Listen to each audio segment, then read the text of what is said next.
गुरु गोविंद दो खड़े, काके लागू पाए, बलिहारी गुरु अपने गोविंदियो बताए। भगवान की प्राप्ति का मार्ग गुरु के बताए मार्ग से ही संभव होता है, क्योंकि एक गुरु ही है जो अपने शिष्य को गलत मार्ग पर जाने से रोकते हैं और सही मार्ग पर जाने के लिए प्रेरित करते हैं।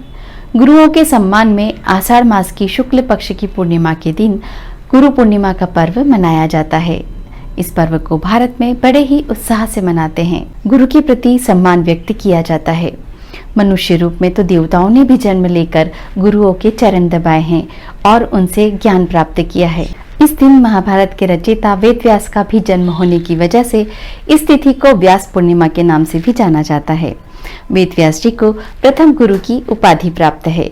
उन्होंने ही मानव जाति को चारों वेदों का ज्ञान दिया था।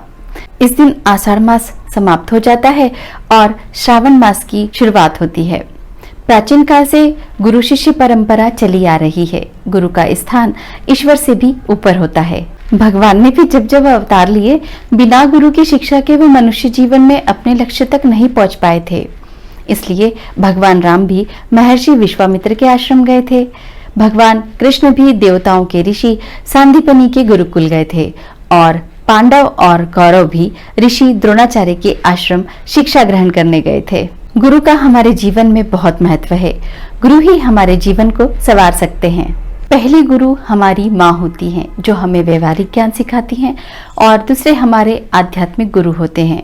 और जीवन भर अगर हम कहीं भी कुछ भी सीखते हैं तो वह हमारे गुरु ही होते हैं।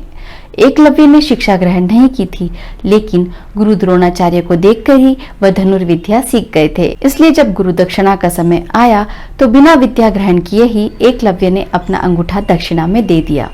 बच्चों को शिक्षा के लिए पहले गुरुकुल भेजा जाता था और गुरु शिष्य को अपने बच्चों की तरह रखते थे। वर्तमान समय में आधुनिक संसार में गुरु परंपरा विद्यालयों में सिमट गई है और शिक्षा ने व्यवसाय का रूप ले लिया है।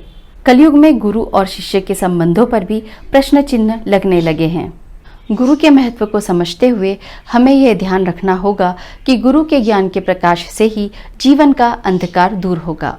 गुरु ब्रह्मा गुरु विष्णु गुरुदेवो महेश्वरा, गुरु साक्षात परब्रह्म, तस्मै श्री गुरुवे नमः।